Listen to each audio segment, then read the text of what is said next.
తెలంగాణ రాష్ట్రంలో తాము అధికారంలోకి వస్తే మీ జిల్లా కోరికను నెరవేరుస్తామని ఎన్నికల సమయంలో ఓ జాతీయ పార్టీ నాయకురాలు ప్రచార నిమిత్తం ఆ ప్రాంతానికి వచ్చారు. ఆమెతో జిల్లా ప్రకటన చేయించారు ఆ పార్టీ నాయకులు. దీంతో ఆ ప్రాంతంలో 2 నియోజకవర్గాల్లోని ప్రజలు ఆ పార్టీకి మొన్నటి ఎన్నికల్లో బ్రహ్మరథం పట్టారు. తీరా అధికారం చేపట్టాక ఇటీవల అసెంబ్లీలో కొత్త జిల్లాల ప్రతిపాదన లేదని ప్రకటన చేయడంతో ఆ పార్టీపై ఆ ప్రాంత ప్రజలు మండిపడుతున్నారు. ఎక్కడ ఆ కొత్త జిల్లా, ఏమిటా కథ తెలుసుకోవాలంటే ఈ స్టోరీ చూడాల్సిందే. మరి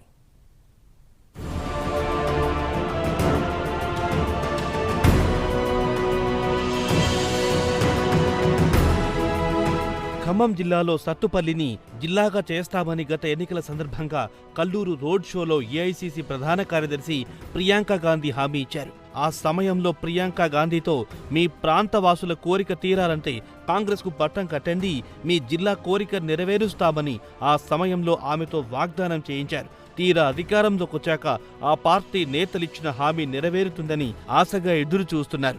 ఆనాటి వాగ్దానానికి భిన్నంగా రెవెన్యూ మంత్రి పొంగులేటి కొత్త జిల్లాల ఏర్పాటు పరిశీలనలో లేదని చెప్పడంతో సత్తుపల్లి జిల్లా కలగానే మిగులుతుందా అనే భావనలో సత్తుపల్లి ప్రాంత వాసుల్లో అసంతృప్తి నెలకొంది.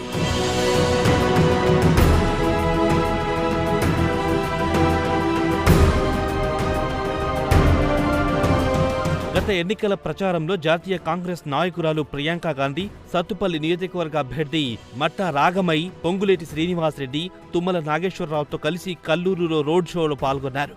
రాష్ట్రంలో కాంగ్రెస్ అధికారంలోకి వస్తే సత్తుపల్లి జిల్లా ఏర్పాటుపై సముచిత నిర్ణయం తీసుకుంటామని ప్రియాంక గాంధీ ఆ రోడ్ షోలో హామీ ఇచ్చారు. అయితే దీనికి విరుద్ధంగా శాసన మండలిలో రెవెన్యూ మంత్రి పొంగులేటి శ్రీనివాసరెడ్డి ఇప్పటికే ఉన్న జిల్లాల రద్దు ఉండదని, అలాగే కొత్త జిల్లాల ఏర్పాటు ప్రతిపాదనలు ప్రభుత్వ పరిశీలనలో లేవని చెప్పడంతో సత్తుపల్లి ప్రాంత ప్రజలు అయోమయానికి గురయ్యారు.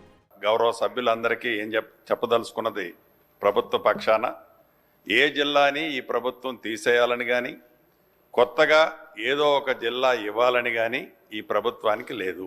ఉన్న జిల్లాలు ఏ ఒక్క జిల్లాని కూడా ఈ ప్రభుత్వం తీసేసే ఆలోచన లేదు. ఏవైతే రాష్ట్ర వ్యాప్తంగా ఇప్పటి వరకున్న 33 జిల్లాలు కానివ్వండి, 76 మండలాలు కానివ్వండి, 621 మండలాలు కానివ్వండి, 76 డివిజన్లు కానివ్వండి, రెవెన్యూ డివిజన్స్, ఆ డివిజన్స్ యాజ్ ఇట్ ఈజ్గానే కంటిన్యూ అవుతాయి. గత బీఆర్ఎస్ ప్రభుత్వం జిల్లాలను పునర్విభజన చేసి పెంచినప్పుడు సత్తుపల్లి, అశ్వరావుపేట నియోజకవర్గాలను కలిపి సత్తుపల్లిని జిల్లా చెయ్యాలని 2016 అక్టోబర్ నుంచి 129 రోజుల పాటు సత్తుపల్లిలో పార్టీలకు అతీతంగా జేఏసీగా ఏర్పడి దీక్షలు, నిరసనలు చేపట్టారు. 2 నియోజకవర్గాల పరిధిలో ప్రజా ప్రతినిధులు ఓ అడుగు ముందుకేసి ప్రత్యేక జిల్లా కావాలని 180 పంచాయతీల నుంచి తీర్మానాలు చేసి రాష్ట్ర ప్రభుత్వానికి పంపారు. కానీ ప్రభుత్వం నుంచి ఎలాంటి స్పందన రాకపోవడంతో దీక్ష చేస్తున్న జేఏసీ వారికి నిమ్మరసం ఇచ్చి దీక్ష విరమింపజేసి జిల్లా ఏర్పాటుకు తమ వంతు సహాయ సహకారాలు అందిస్తారన్న అప్పటి ఎంపీ పొంగులేటి శ్రీనివాసరెడ్డి ఇప్పుడు రెవెన్యూ మంత్రిగా ఉండి ఇలా మాట్లాడడంతో ప్రజలు విస్తుపోతున్నారు. మనకి గతంలో ఇప్పుడు గెలిచినటువంటి మట్టా రాగమయ్య గారు గతంలో అసెంబ్లీ ఎలక్షన్లు జరిగేటప్పుడు వారు ఒక నినాదం ఇచ్చారు, సత్తుపల్లి జిల్లాయే నా జేయం అని చెప్పి. ప్రియాంక గాంధీ గారిని కల్లూరు తీసుకొచ్చి అక్కడ కల్లూరు నడిబొడ్డులో సత్తుపల్లిని జిల్లా చేయడానికి నాకు ఎటువంటి అభ్యంతరం లేదు. ఇక్కడ ఉన్నటువంటి లోకల్ లీడర్లు అందరితో కూడా నేను మాట్లాడి సత్తుపల్లి జిల్లా చేస్తాను, మన రాగమయ్య గారు గెలిస్తే అని కూడా వారు ప్రకటించడం జరిగింది. అలాగే రాగమయ్య గారు గెలిచారు. పాపం సత్తుపల్లి ప్రజలందరూ కూడా రాగమయ్య గారు గెలిచారు, సత్తుపల్లి జిల్లా అయిపోతుంది అనే విధంగా పాపం ఆశలు పెట్టుకున్నారు. 1 సంవత్సరం అవుతుంది రాగమయ్య గారు గెలిచి. మరి జిల్లా మీద ఇప్పటి వరకు రాగమయ్య గారు ఎటువంటి స్టాండ్ తీసుకున్నారో మనకైతే తెలియదు. కానీ ఎక్కడ అసెంబ్లీలో ప్రస్తావించినట్లేదు. మరి మనకి 3 మంత్రులు ఉన్నారు, అందులో ఉప ముఖ్యమంత్రి కూడా మన ఖమ్మం జిల్లా నుంచే ఉన్నారు.